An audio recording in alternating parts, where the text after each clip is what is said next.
Wait, oh, No, we're live. Go ahead, Caleb. Yeah, go no, ahead. no. I was just going to ask the question. We're good. What's the question, Caleb? All right. So we're talking real estate market, fourth quarter, and then a little bit more about Fort Wayne. Yes. So, welcome to living our live stream for Living in Fort Wayne. Today, we're going to talk a little bit about the history of Fort Wayne, and I brought in a special guest. He is the closest thing that I have to a boss, Mr. Aaron Hoover, and he's been in the area for pretty much, I don't know, probably his whole life. He has a wealth of knowledge about Fort Wayne, Indiana. So I wanted to ask him a couple questions. Not that we don't have as much wealth of knowledge, but he taught me everything I know about Fort Wayne. And then if you're watching this live stream on Facebook, YouTube, or whatever the platform, I think we're on Instagram as well. We're doing question and answers. So if anybody has questions about what's going on in the market or any history facts that Aaron is going to drop on us later on to the day, just feel free to ask. So anyway, Aaron, feel free to say hello and introduce yourself. I'll say, well, before Aaron goes, I'll say also I want to just introduce Aaron, just so people know, he's the operating principal also of Keller Williams here in Northeast Indiana, owner, and then also has a team here. What's the name of your team again? Your real estate team? We're the Signature Home Group. Yeah, Signature Home Group. Awesome. So anyway, want to do you right there, Aaron. Currently just listed a property out in Harlan that I tried to book a showing for that I got denied. It's fine. It's all right, Aaron. I thought we were cool. It's fine. I'm trying to get you in, but you know how it is. It's a tough market out there. So yeah. So thanks for the introduction. You probably give me a little more credit than I deserve. I am born and raised here in Fort Wayne. I don't know that I'm an expert or a historian by any means, but I picked up a thing or two over the time that I've lived here. So I'm glad to share what information I have, and maybe I can enlighten Noye because he's not from here. But everybody else out there if anybody's watching, if you're from Fort Wayne, they probably know a lot of this stuff.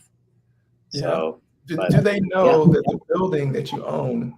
Do they know who's the owner of that building prior to you? Like back in the day, like what department store was there? You think people know that kind of knowledge, Aaron? I don't know. Yeah, maybe not.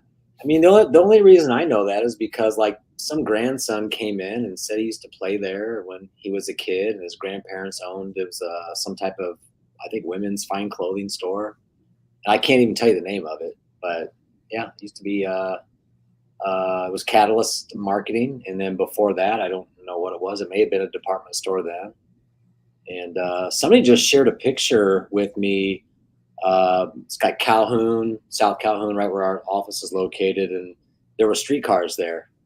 Like this is in, I think, the 1930s. I saw that picture. Yeah, pretty cool. So speaking of pictures, I just saw. Well, I don't know what I was doing, but allegedly they're bringing the passenger rail back downtown, right? And I found this guy. He does fun facts about Fort Wayne. And so the passenger rail was it wasn't above ground. It was actually on the street. So it was prohibiting the growth of Fort Wayne northbound. So this is probably the 40s, man. And so, the one mayor that no one wants to say his name because he has a funny last name, during his administration. Yes, that guy. Yeah. They passed the bill to raise the passenger rail, and that's why it's where it is now. And then the growth of Fort Wayne continued to go. Did you know you knew that, right? Yeah, you know what? You know how I know that is that this one hits a little close to home. So my wife's grandfather, his name was Otto Adams, and he ran against that former mayor Harry, and lost. So I won't go into the joke. He got beat by Harry. But yeah, we have a family member who ran for mayor back then during that time. So I heard a lot of those stories at like Thanksgiving and the holidays. So yeah. See what I'm talking about? See, we actually have a member of Fort Wayne royalty in the building. Actually, because nobody ever hears the side. They never hear the side of the loser, right? And so Yeah. the loser has a side, isn't that right, Aaron? We don't like to say loser, like second place. The one that you know. didn't win. Yes. So yeah. So anyway, so you don't have to go into deep detail about, but tell me a little bit about yourself and the history of Fort Wayne. Something that, like a fun fact about Fort Wayne that you found fascinating that resonates with you, besides the fact that your great family-in-law lost. Oh, thanks, man. So a little bit about myself. Let's see. Grew up here my whole life and graduated from Elmhurst High School. I went to IPFW, and like many others, I just kind of stumbled into real estate. But here's the fun fact, or the fun history tip that you may or may not know. So, is it true that Thomas Edison at one point lived in Fort Wayne? Are you asking me or are you asking Caleb? I'm going to say yes, because you wouldn't have brought it up. You brought it up, right? Right. Yeah. So yes, Thomas Edison lived down on Columbia Avenue when he was 17, and he was a telegraph operator here in Fort Wayne. So he lived here for a short period of time. So when I say Fort Wayne's a city of innovation, not only did the inventor of the light bulb live here for a period of time, but the television was invented. At least it was the tube technology was perfected here by Philo Farnsworth. So I always tell people, like, the TV was invented here, the electric washing machine, magnetic wire, gasoline pump, the breathalyzer. So sorry to ruin it for all you alcoholics out there, but the breathalyzer was invented here in Fort Wayne, as was stereo sound, the garbage disposal, and streetlights. So how do you like that? So a lot of innovations happened here in Fort Wayne.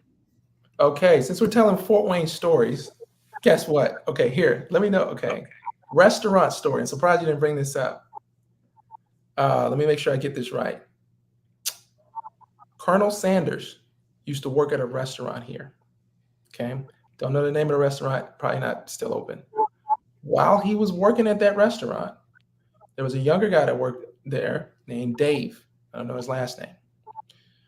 During that period of time, I'm pretty sure his name wasn't Colonel Sanders. I have no idea what his first name is, but that same guy from the KFC, he came up with this. He had this concept about fried chicken. He wanted to do it fast food style, but it wouldn't stay crispy.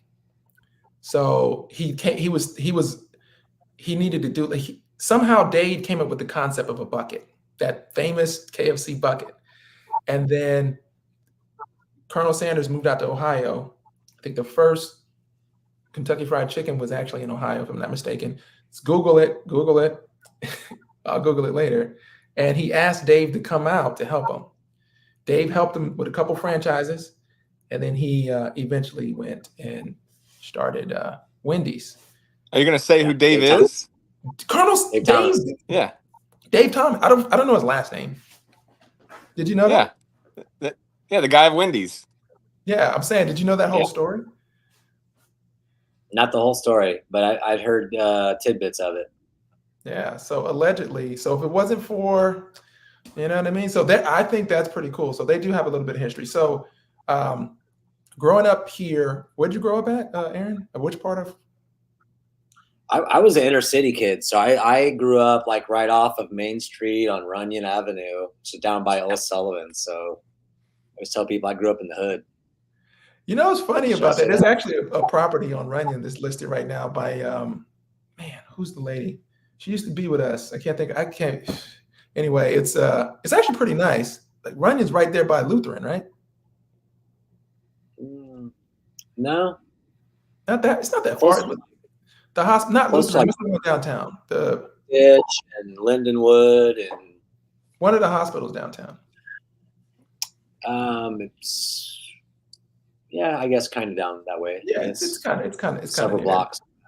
Pretty nice. So you were a serial entrepreneur. Here's the other cool part about Aaron, and then we'll get into some real estate stuff. But Aaron is also a serial entrepreneur. Okay, Caleb, I'm gonna ask you a question. Don't smile and give this away, Aaron. True or false? Aaron Hoover used to be a DJ. True or false? Oh, that's true. Well, we haven't even talked about We haven't even talked about his Olympic speed skating days. That was my next one. Oh, that was your next one. My bad. Yeah. Okay. Aaron Hoover used to hang out with. Okay, you know everything about Aaron. Here's something coming up in Fort Wayne. You guys have that. You got that biking competition coming up with Go Home Mortgage, I think. It was yesterday. We It was won. yesterday. Yeah. How'd it go? One cut. It was. I had a ringer. KW had a ringer team. We. Yeah, I mean, it wasn't really much of a contest. The question is, did they test you for PEDs after the race? Well, I was accused of riding an electric bike. I was accused of flying in real estate agents from Italy. It was fun and for a good cause. We were raising money for Coats for Kids, and I think everybody had a blast. Everybody was cheering everybody on. It was a lot of fun. Who was on the team? Because I saw a clip that was going around. I think it was Greg Thomas, and out of nowhere, like Batman, comes this guy on his bike. Right, he's wearing all black. He's got and he's gliding, and then like all the attention. He just goes through this cul-de-sac all smooth, and then I didn't recognize the guy. He looked like a superhero, but it was Aaron. So our team showed up to practice a couple weeks ago, and one of the other teams was there, and they were recording that video. And of course, we all know each other, so we're just, having a good time, kind of poking fun. But yeah, we were the Batman team or the Johnny Cash team. We all wore black, and yeah. I mean, so who else was on the team? Because all I saw was you. Yeah. So I had some people from my bike club that rode. We had 5 riders, 2 bikes. One of them had to be a female. So I got some local people that I know and ride bikes with, and they're all kind of tied into the industry, kind of in a roundabout sort of way. One was a photographer, one's a contractor. The girl was a niece of one of the investors I work with. So, but I know them all through the Three Rivers Velo Club that I ride with. That's pretty awesome. Guess who wasn't on the team, Caleb? This guy. Yeah, neither was I. I mean, I didn't even get an invite. Like they didn't even say, "Hey, man, you want to back up to the backup?" Like that's not cool, Aaron. Yeah, we can put 2 teams in. Y'all put 2 teams in? Hey, I can't do it. I can't be the kickball all-star and the biking all-star. I can't. Anyway, do it all. No. Right. So okay. Anyway, it was harder than I think a lot of people thought. I mean, sprint, but how many miles was it? Like 20, over 20 miles. Okay. Yeah. So besides 21 miles. Besides speed skating, DJing, and becoming a Tour de France amateur bike rider, as you were growing up here in Fort Wayne, you've noticed that it's grown quite a bit.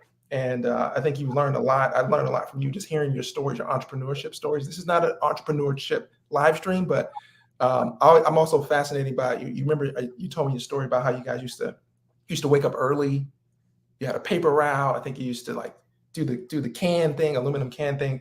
So through your experiences growing up with that, the way that Fort Wayne was in the inner city, where it is now, what do you think the lessons that you learned from growing up and how this city has impacted you and why you never left, for that matter? A lot of times I'll share like my paper route stories. So I had paper routes as a kid, and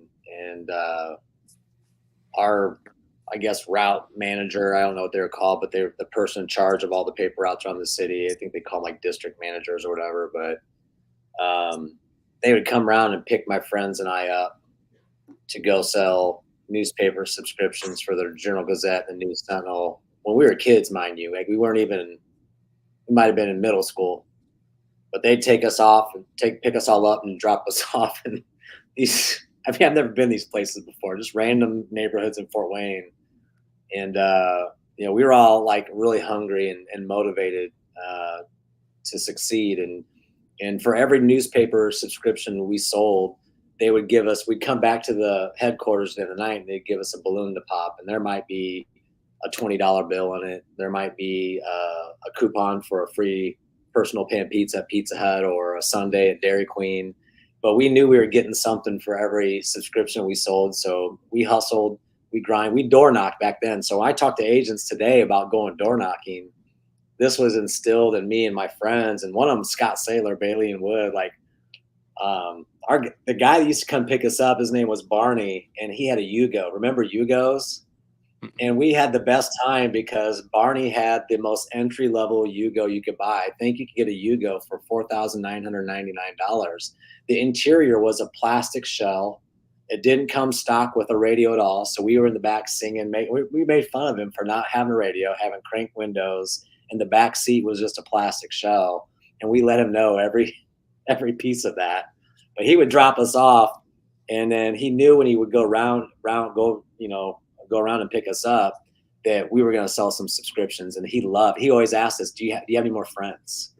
And so I share that story a lot because I think at an early age we were motivated, we hustled, we grind, and we knew we were going to be rewarded for the effort that we put in. And we were highly motivated to do so just because we were all a bunch of, inner city kids, and we didn't have a lot. And it was fun and exciting. And we learned scripts. They actually had scripts for us, and we'd practice and learn. They'd tell us what to say before we went out. And so you just practice those through repetition, and through rejection and failure, you would get better. And then when you did win, you knew, okay, that worked.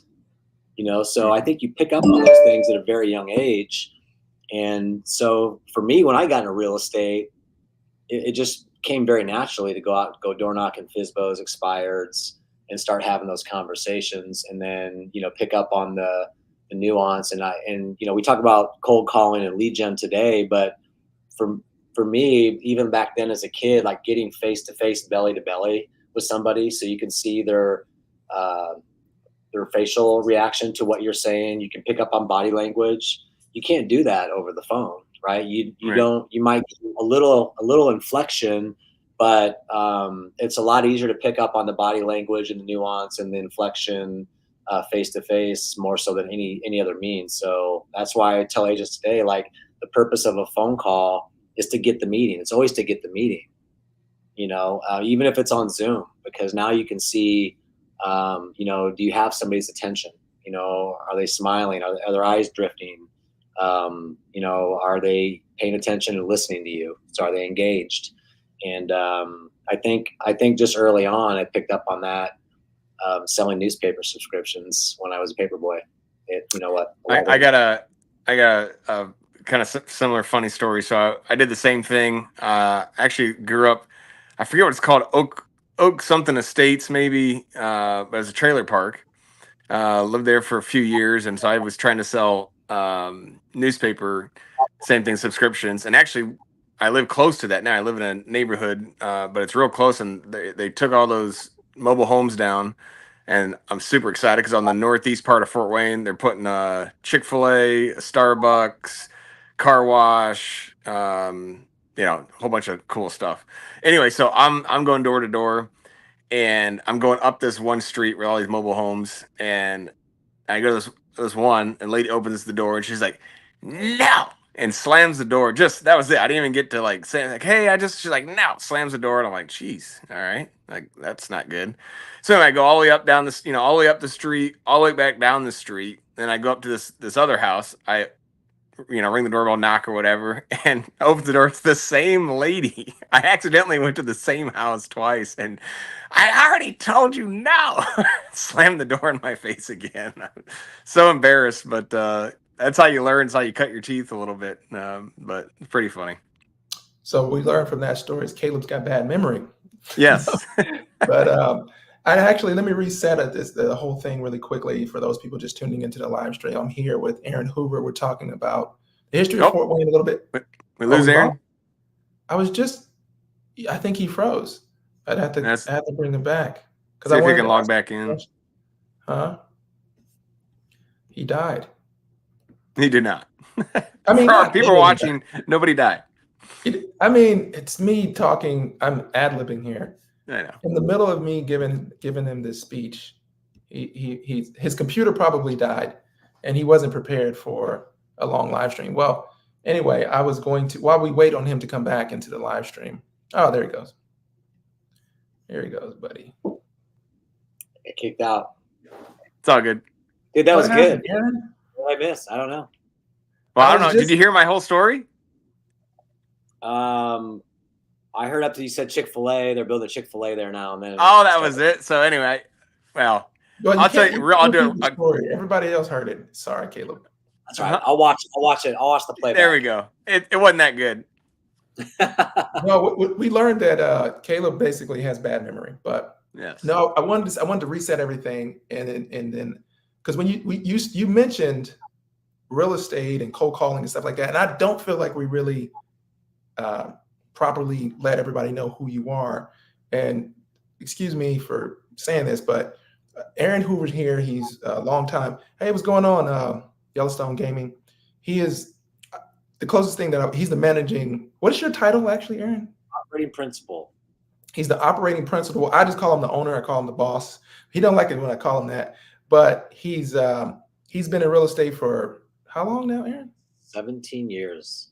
17 years. He started the Keller Williams here.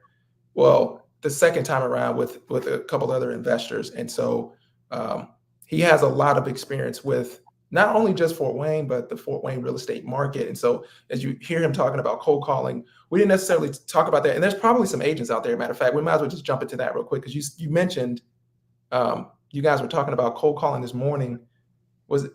Team meeting was yesterday. What was this morning? Just you and your team were talking about it, or? Yeah, it was this morning. Oh, okay. All right. But really quickly, let's just jump into that real quick, because you mentioned real estate, and a lot of people came into real estate during the pandemic, and sometimes it doesn't work out. So as a professional real estate agent that's been around for 17 years, what can you say to people out there who are currently a real estate agent or thinking about becoming a real estate agent, based on your experience as far as lead generation, the work ethic that it requires, the mindset, that kind of thing? Yeah, and this is going to sound very pointed, but maybe this will help somebody. And so I'm going to be really direct, because what I used to say is, if a guy like me can do it, anybody can do it. But I have learned there are actually a few things about me that have enabled me to make it in this business, that maybe characteristics or traits that not everybody possesses, or things they're not willing to do. And Caleb's heard me say this time and time again, but the main two things are commitment and sacrifice. So you have to be willing to make an all-in commitment to real estate. I used to think dual career people could make it, because in the beginning I was dual careered and I made it, but I also made an all-in commitment to make the transition. And for most people, what I've seen and learned over the years is real estate tends to get what's left over. If you're dual careered and you have a 9-to-5 job, that means you get to moonlight evenings and weekends as a realtor. And if you have family or other commitments and other obligations, it makes it very challenging for you to do both, right? So real estate tends to get what's left over. It's really, really hard to go all in and focus everything you have on real estate if you've got a 9-to-5 job, you've got kids, you've got a spouse, you've got all these other commitments pulling you in those different directions. So you have to be willing to make an all-in commitment. And so when we talk about commitment, I often will say, go home to your significant other, and on a scale of 1 to 10, ask them how committed they are to your relationship. And if they say on a scale of 1 to 10, I'm an 8, how well is that going to go over, right? Probably not very well. Somebody's sleeping on the couch in the doghouse. Maybe you're getting the boot. I don't know. But when it comes to commitment, you're a 10 or you're a 0. There's no halfway in commitment, is my point. And then the other thing is you have to be willing to make sacrifices. And sacrifice to me means giving up the gratification of what feels good in the moment for what you ultimately want down the road. Okay, so if you want the 6-pack abs, you're going to have to give up the bonbons and the Ben and Jerry's in order to get the 6-pack abs. So you're not going to be able to eat that stuff now and have 6-pack abs down the road. You're going to have to make sacrifices. You're going to be eating rice, chicken, and broccoli. in order to have that beach body that you want. So it's the same thing in real estate. You have to be willing to make some sacrifices.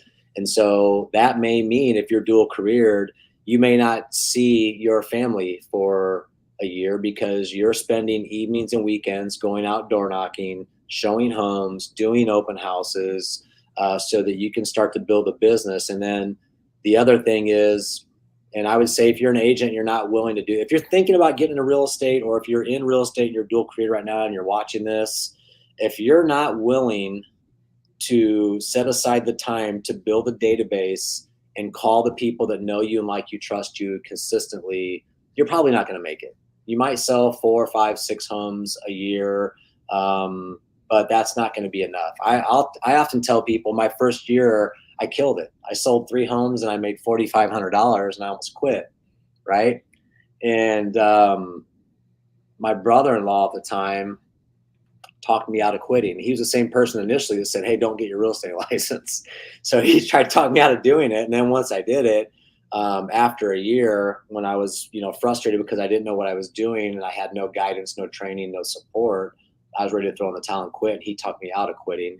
And thank goodness I listened to him and met Scott Pressler and David Augustiniak, because that second year totally changed my trajectory in real estate.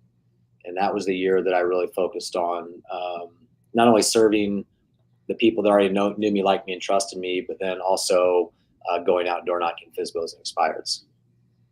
So let me just jump in here and just say, I love that feedback. You always motivate me. Part of the reason why if people are watching on Facebook, most of our friends are in the real estate space, and why I'm at Keller Williams is because of you. I'm not saying that to blow smoke or anything like that. Also, you are moonlighting. Okay. I'm just going to be very pointed with you, Aaron. You're moonlighting as Aaron Hoover, but you're really Tom Ferry. And I keep telling you that people see you, they're like, man, is that Tom Ferry right there? He's dropping them gems. He's dropping them dimes. But no, and maybe, I don't know, I don't want to make a pitch. Did you want to pitch to realtors, or we're not going to do that? We never talk. This is all live. That's fine. And we could talk to the general consumer, the client, home buyers, sellers, investors, or realtors. I wanted to add one more thing though. So when I talked about making sacrifices in year 2, changed my trajectory, I also wrote my first business plan that year. And so with our business planning clinic coming up, which we do every year, I think I've taught it for the last 3 or 4 years. This year, I'm going to teach it in tandem with Brian Sheik, our productivity coach, and Ben Crenshaw, team leader. All 3 of us are going to,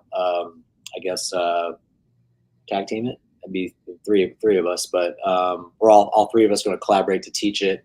The first year I wrote my business plan, I followed the plan, executed on the plan, and it worked. And that is what really changed my trajectory. It was a combination of who I surrounded myself with year 2.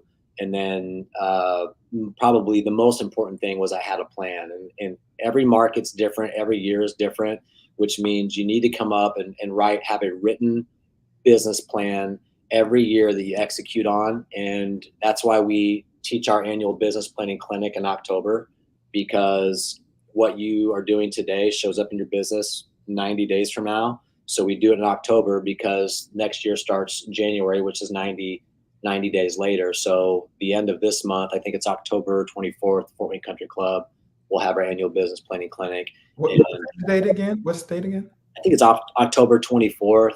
October 24th, right? So 1 week before Halloween. Okay. And you know, it's funny you bring that up. Also, just want to reset the room. We're here with Aaron Hoover, the managing principal, operating principal, AKA semi-owner of the Keller Williams here in Fort Wayne, Indiana. We've delved into talking about some realtor stuff, but you talked about business, and Andrea posted in the private page, and I commented. I don't know if people could sense my sarcasm, but I told them that your business clinic was not helpful to me the first 2 times I went to it, and then I put in the next sentence that because I did not do the things in which you said, right? Which is like, because the first time I'm just like, oh, I'm in real estate, okay, like it's almost like a deer in headlight look, to be honest with you. You're just kind of happy to be in the space. You're like, oh, we're at Pine Valley Country Club, and put on a nice shirt and whatever. But like, so I didn't really understand what it took to be a business, like business. You see what I'm saying?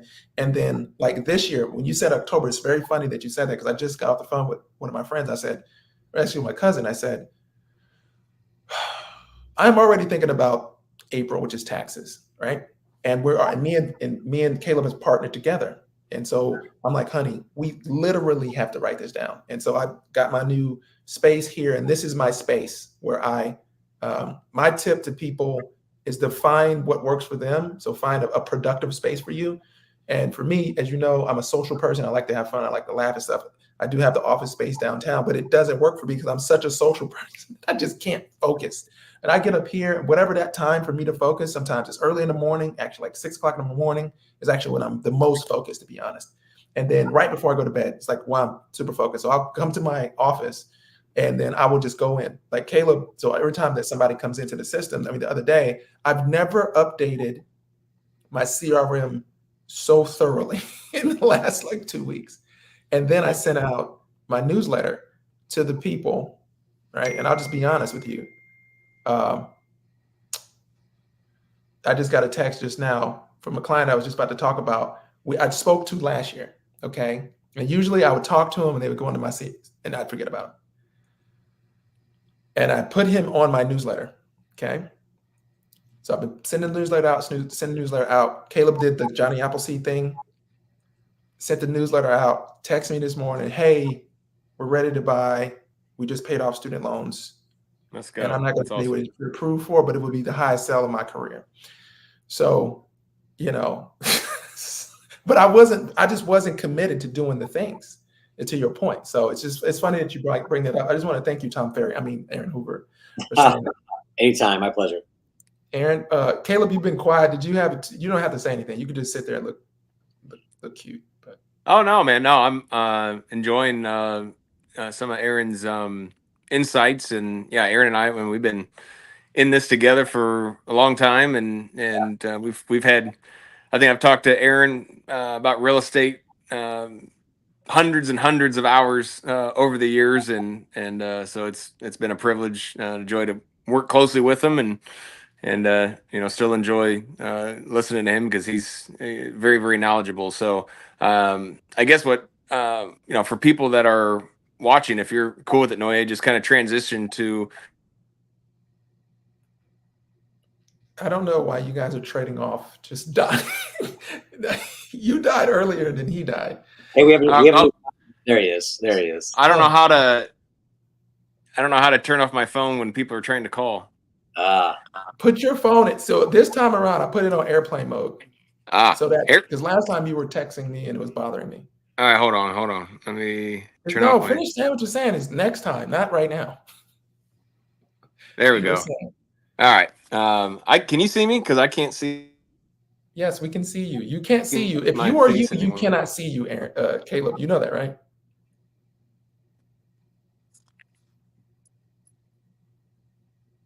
All right. Now I can see it. Okay.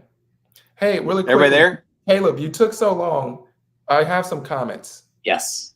So sorry, Caleb, you got sidelined. Yellowstone Gaming actually jumped on our live a couple times. He said, hey, team, so we're planning on moving to Fort Wayne next year. This time I have a question regarding work. I have an associate's degree in accounting and have been in the industry for 5 years. I work on a team that manages daily accounting for big chain grocery stores. Okay, cool. Is there a good work for that kind of industry in Fort Wayne? I'm going to pitch it to one of you guys if you want to answer, or I can answer. Aaron, you're the guest. For accounting? Accounting. He says he do it with grocery store chain. I mean, but you can do accounting for. We have Meijer, we have Kroger. I think those are the biggest two, and Walmart. I mean, they have grocery. They just built an Aldi's. Aldi's is open right next to our house too. They just built that brand new. Yeah, so that would be what, 3 or 4 Aldi's in Fort Wayne then? Yeah, and then accounting. I mean, there's plenty of accounting firms. I mean, if you want to stay in the grocery industry, then in Fort Wayne, plenty of grocery stores and things like that. But definitely, Fort Wayne, we've talked about it in our videos. It's just it's growing, and so as it's growing, there's more people needed for a lot of these types of jobs. So if you're watching and interested in moving. The job market is great. Unemployment, I just did a video, I think is 2.3%, I believe, in Fort Wayne. So it's a great place to move. I just talked about in the video. We haven't posted the video yet, but Fort Wayne's in the top 50 too for places to move, opportunities for growth in your business. Also, income it's one of the top of the nation for your income, having the ability to increase here in Fort Wayne as well. Which, with inflation being low, the housing market being low cost, but your ability for your income to rise, obviously the ability to make more money. So some places your income's rising, but the cost of living is rising at the same rate. So you don't really feel like you're making more money. But here in Fort Wayne, with the inflation being low and cost of living staying, ability to make more money, that's when you really feel it and feel like, okay, I'm making more. I'm able to put more aside. But what are your thoughts on that, Aaron? Yeah, I mean, I agree with everything you said. We do have a strong job market here. So even outside of the like grocery store chains, the big ones, we have some larger CPA firms here as well. So I would probably start on Indeed if you have a degree in accounting and you're wanting just to see what opportunities are available and exist here in this market. I would go to Indeed.com and just do a job search for accounting jobs in the Fort Wayne market, and I think you'll be surprised at what kind of opportunities exist out there. Yeah. So my tip would be, I know that a lot of people who, and you didn't say what state you live in, Yellowstone Gaming. I think we've talked before in the past. Feel free to reach out to us. Our links are in the below on the YouTube channel. Probably on our YouTube, but in Yellowstone, my dad works with accountants. It's called DR Financial, and so my dad's a wealth management manager, helps people with that, and so I know that they're hiring accountants off and on all the time. So okay, yeah. So he's in New Zealand. I actually remember this guy. Okay, Walmart. New Zealand, awesome. Yeah, but Caleb's father is actually a financier. We call him Daddy Warbucks for short. I call him Q-Tip. What do you say? I call him Q-Tip. Yeah, he's got. Well, I'm getting close, man. The white hair, it's. Whew, yeah. I'm getting there. Yeah, fun fact for everybody. Caleb likes to cut his own hair. So the reason he's wearing hats in videos now is because I grew up a baseball player, and I mean, I'd go to bed in hats. It's just who I am. I just love wearing hats. Doesn't matter if my hair is looking good or not. I love hats. It's fine. It's okay, Caleb. Thank you for that. So you're welcome. With that being said, Yellowstone is a U.S. citizen thing. I mean, it's even if you weren't, it's fine. I might have said something crazy, but so I wanted to go into the second half of this because we're over 30 minutes at this point. It's the last quarter of the year, and I don't think we spoke to another realtor on here, have we? I don't think so. Yeah, but from what I'll tell you what I've been seeing, and then Aaron, if you will, tell me your 2 cents. But I have seen, well, for certain, we have more homes on the market, more active listings. Days on market is increasing a bit. We're over 20. I'm not exactly. The last time I saw it was 22 days. It was approximate, but that differs. And I like to break it down. I say this all the time, like you hear in my videos. I like to break it down by zip code, right? So if you're in the 46806, well, you're in 46845. So don't think that if a 4-bedroom, 2.5 bath, half-acre lot, full finished basement, 2,500 square feet comes on the market in Tuscany at the right price, that it's going to last for 22 days. It will not. It won't. So depending on where it is, how it's priced is how, and we're still in a seller's market because 3 to 5 months, or no, I think it's 5 months is a balanced market, and we're at 2. So we're coming up, but it's still a seller's market. So that's what I'm seeing. I do see a lot of price reductions, but I just think that's because people haven't adjusted a little bit for, home prices going out. So if you wanted to get the most amount of money for your house, you would need to do the work, as in like really do some touch-ups and stuff like that. You can't just throw it on the market, right? when the house is properly updated and things like that. And you don't have to put brand new appliances or anything like that, but there's ways to make your property stand out. We have our 21-point listing presentation that we bring to our sellers when we go on our listing appointment to show them how to maximize the potential for their home. But you have to price it correctly. I think a lot of times people go too high, hoping to get that dollar amount, and it sits, and now you're in a spiral. So you're going to end up losing about 20 grand. But that's what I'm seeing. Aaron, what are you seeing in the market right now? Yeah, I mean, listen to your agents. Pricing, the pricing conversation is going to be the most important conversation that an agent has with the client. And I think coming together and agreeing on the price is going to be vital. You need to account for seasonality. You know, we are entering slower part of the year. Now, having said that, when I meet with homeowners, I tell them that 20, and this is historically, I mean, I've tracked this year after year after year. So about 20% of all the business that happens annually will happen between October and February, right? So that's not a lot, but the people that tend to buy and sell from October to February tend to be more motivated. The reality is nobody wants to move in December, January, and February when it's freezing cold outside, there's snow on the ground. But those that are motivated to do so because of, you know, life events, they do it. And so those folks tend to be more serious. And you had talked about price reductions. So what I've seen is price reductions have doubled between June and now. So back in June, we were seeing about anywhere from 80 to 90 price reductions a week in Allen County. And here just this last week, there were 150 price reductions. So, and then inventory again back March, April, May was sitting anywhere from 450 homes on the market in Allen County to about 480 homes. And right now we're sitting at 753 homes on the market. So inventory is increasing. Days on the market really hasn't changed a whole lot. I've seen it, I track it week to week, and it's anywhere from average days on the market for the solds are 17 up to as high as 37.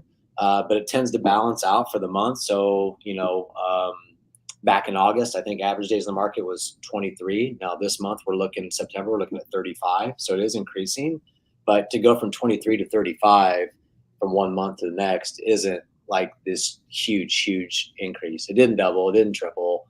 But nonetheless, it's something we need to pay attention to because, you know, that, you know, over 30 days in the market might mean that you're going to make an extra house payment, right? You're going to have to pay all your utility bills again. You have to pay property taxes on the property. So the holding costs of owning property is increasing as well as the days in the market increases. So, you know, you just need to know, track the active inventory, what your competition is, what's moving. So I like to look at the absorption rate. And so, you know, all the homes that come on the market in this zip code, this neighborhood, how many weeks is it going to take the market to absorb that inventory and turn it over? So I think that's something that you should be asking your agent about because knowing that information and data is going to prepare you to make the best decision you possibly can when you're pricing your home. And all those things factor into where you should price your home. So what's under contract, what is sold recently, and then what's your current competition. The last thing you want to do is overprice a listing so that the only thing you're doing is helping sell the competition. And I've seen sellers who are overly optimistic and they're like, well, we can always come down. We want to try this. Their home right. market. And guess what? The most interested buyers go through it immediately. And so the only thing they do by overpricing it is help sell the competition. And then there's no worse feeling than chasing the market because then it gets very uncomfortable for the agent and the client. They get frustrated, the agent's frustrated, and the whole thing could have been avoided if they just would have priced it appropriately right out of the gate. And if you're really good, which nobody has a crystal ball, right? And nobody can predict exactly what's going to happen. But if you have all the information and you feel very confident about where the home should be priced, if you do it right, in this market, you can still attract multiple buyers and be negotiating up from a position of power as opposed from a position of desperation and negotiating down. back when I got into real estate, there was 8-9 months of inventory. Average days in the market was 120 days. We'd have 3 or 4 price reductions before we procure a buyer that actually wanted to write an offer. This market is vastly different from that, but yet it has its own set of challenges, right? And so I would say with interest rates sitting right around 6% right now, it's a great time to buy. I mean, a year ago they were about 8%, so we're starting to see a little bit of a refi boom right now. We have our own title company, and I was talking to Angie Books today, and we're starting to get some refi orders coming in. So I think if we continue to see rates creep down, which they've been pretty flat over the last month, but if we start to see a little more relief, I think that you're going to see more and more people refinancing, and it's going to also motivate people to come out into the marketplace because maybe they were holding off because they thought rates are too high. But now that decrease in rate, if we get them 5.5%, they can afford a little bit more home. And here's the thing, don't wait to buy real estate, right? We've all heard this. You buy real estate, wait, lock in today's prices because values aren't going down. And I don't see the values of real estate, especially in our area, going down anytime soon. So if you wait, the cost of waiting is, with appreciation being anywhere from 11 to 13% over the last several years, just imagine, hey, I'm gonna wait till rates come back down to 4 or 5%, which may or may not happen. But now you have annual appreciation. Let's just say it's only 10%, and you wait 2 or 3 years to buy, where you're going to pay a heck of a lot more 3 years from now to buy that same home than you would if you just lock in the price now. You can always refinance. Quick question. Thanks, Yellowstone. Yeah, thanks, Yellowstone. I wonder what time it is in New Zealand.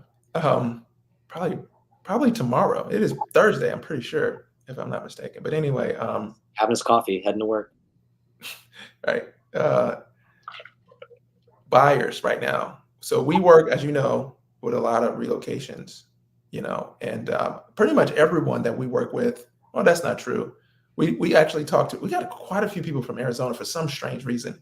And I actually want to look into that. I'm going to do a deep dive at Arizona, but my brother-in-law just moved here from Arizona as well. And that was one of his main things was just being priced out. Like they married, just had a child, and wanting to get a home, wanting to start their life, get a home. They were renting an apartment, and just looking at the landscape, they lived in Scottsdale, and they just couldn't afford it. They could not afford a decent home in Arizona. They moved here and bought $300,000 house. I mean, huge house, finished basement. I mean, huge backyard in Northwest Fort Wayne. And, that house out there is, $500,000 at least. Wow. So Noye, as I mean, that's I don't know if that's specifically why we're getting all these people specifically because there's a bunch of places where it's super expensive, but I'm it's odd. So of all the places, since we've been that's what we specialize in is relocations. California's up there, but I would say I've talked to my very first client was moved here from Arizona. Arizona's the number one. I think the only thing I think of is the heat. People are tired of the heat. But really quickly, this last thing I'll ask you, and I'll let you go, Aaron. Aaron. I didn't call you Aaron all day today. Wow, can't believe I didn't do that. Buyers. So you talked a little bit about you talked quite a bit about the listing side on the sell side and refinances. We have a closing coming up in less than a week. They told us they got a 5.8, I think. So that's good. So we're in the 5s. So buyers, a couple of the buyers are saying we're going to wait until whatever. But what I notice is usually it's a convenient thing, right? Like one person I know said, you have those who get to move and those that have to move, right? Or something like that. Where basically, if life is something is happening, you have to move. But if you're waiting for something, and that's totally different. And now that we're approaching the fourth quarter, where it is getting colder, as you know, showing houses and going out, so it is just a slower time of the year. So at this point, when people said they're going to wait, like I said, the guy who just contacted me, we got a meeting on Monday. My first question is, are you guys trying to be in your home before Christmas? because that's pretty much like the cutoff. Like most people don't close much after that. Like, you know what I mean? So what would you say to buyers who are thinking about basically moving between October, maybe they're not potentially ready, and they're thinking about, wait until just after the spring, like maybe, March, April timeframe? You're probably gonna have less competition, I would think. Like, you bought your wife a home for Christmas. First of all, you're gonna win there. But I think secondly, there is going to be that window of time at the very end of the year when people aren't out looking at homes. Not as many people are. Yeah. I talk to agents all the time that are showing homes the day after Christmas, and to me that's crazy. I don't think I've ever done that. I did have a person reach out to me on Christmas Eve one year, wanted to see a home on Christmas. I thought I don't know if they were real or not. I swear I was being pranked. I don't know, but I was like, yeah, I'm with family that day. But so I've never shown homes that time of year. It usually does almost slow down to a complete silence and standstill the week of Christmas and New Year's. But I'll often tell people, I shared this story.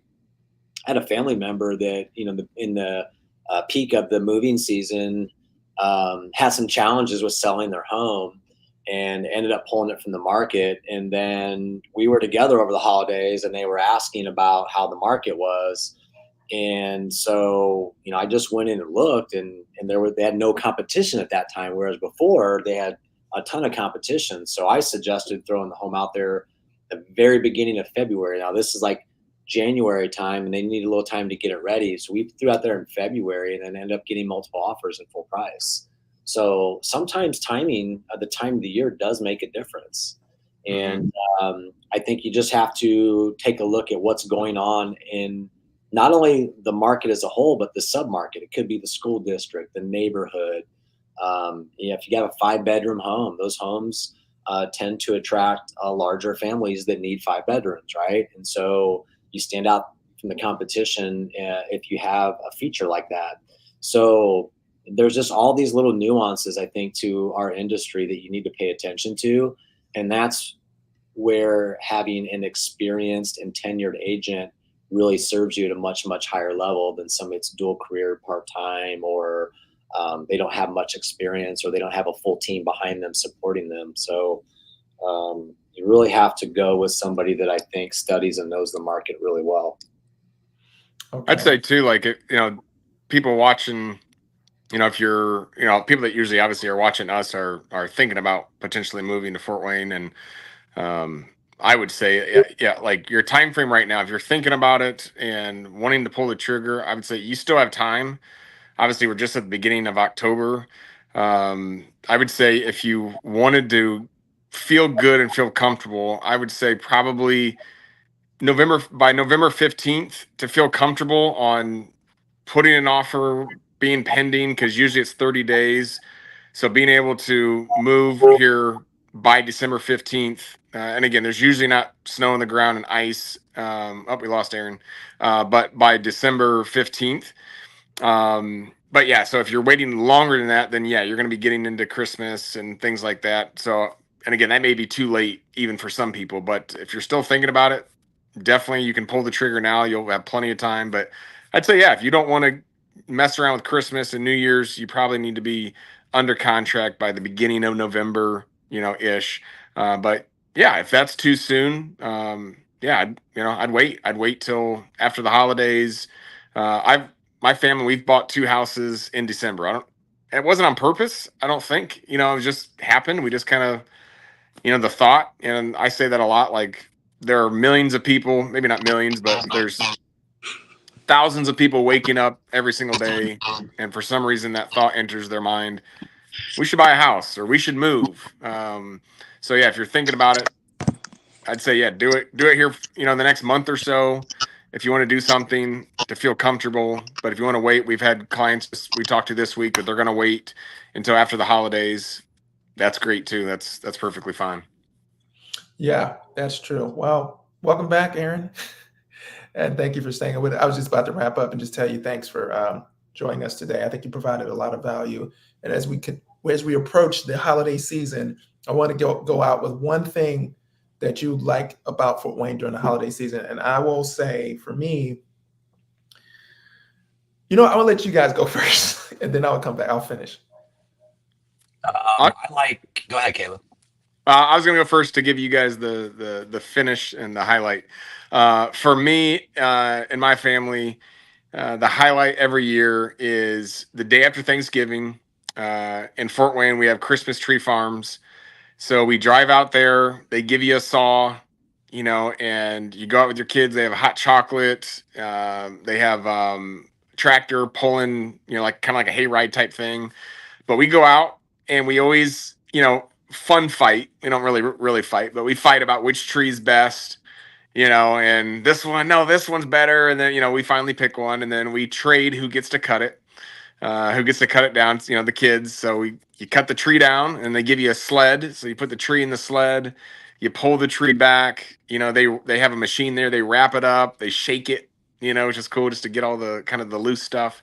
So that's just one of the great memories, traditions here in Fort Wayne that my family has.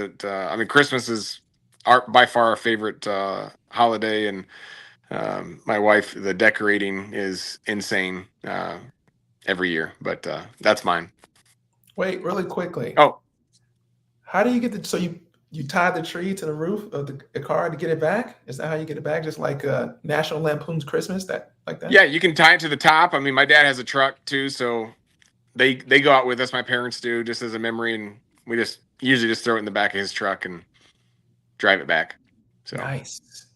What you got there, man? So I like the Night of Lights. And so the lighting of the Santa Claus down on the PNC's building downtown, right next to Coney Island. And so we'll go down early, and if you've never been to Fort Wayne, you have to go to Fort Wayne's famous Coney Island.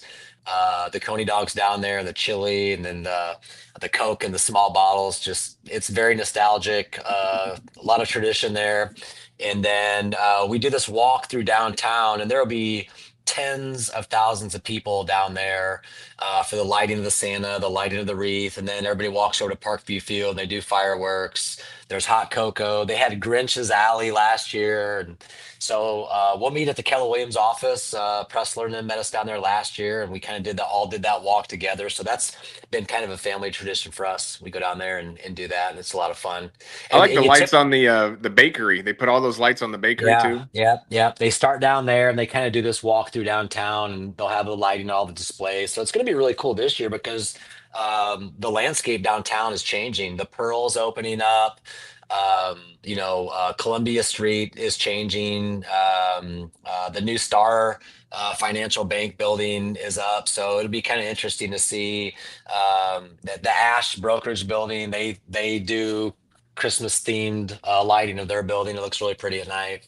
So when some buildings downtown do I know we used to at Keller Williams, decorate kind of your glass doors and things like that. They we kind of didn't have do it last year. We got to do it this year. Yeah. Gotta get Amy back on it. Your wife is amazing at that stuff. Well, we've got to get with the Greater Fort Wayne, because they have a theme. There's a contest every year. Oh, that's right. And so we need to get the theme early enough that we can come up with a game plan for it.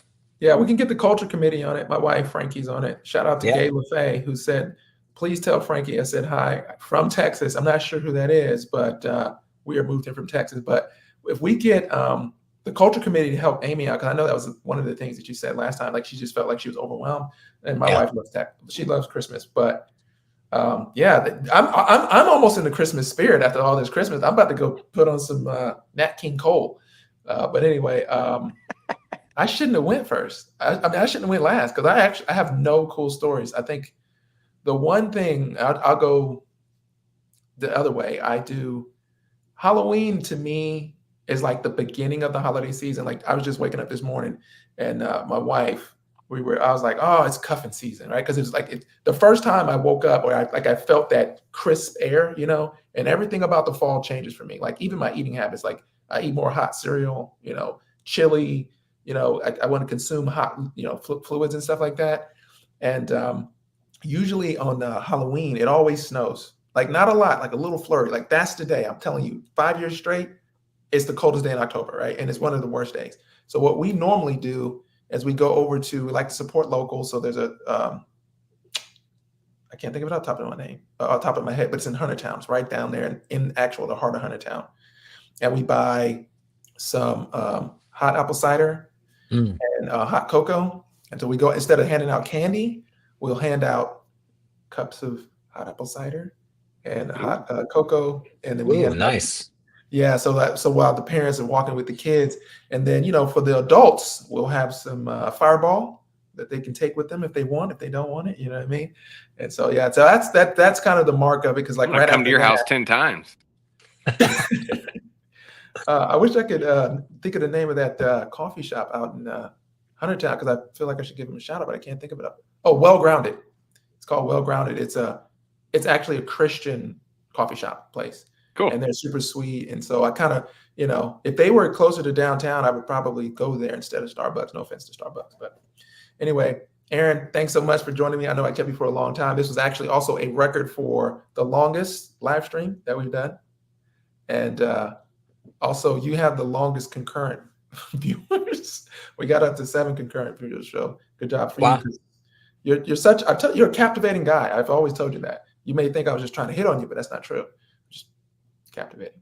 Well, you make it easy. I feel like we could sit here and just talk for hours, upon hours. So that's how I met my wife. Thanks for having me. Yeah. Caleb. I'll see you next week. Thanks guys. guys. For joining me. All right, brother. See it. Thanks, Caleb. Thanks, Nate.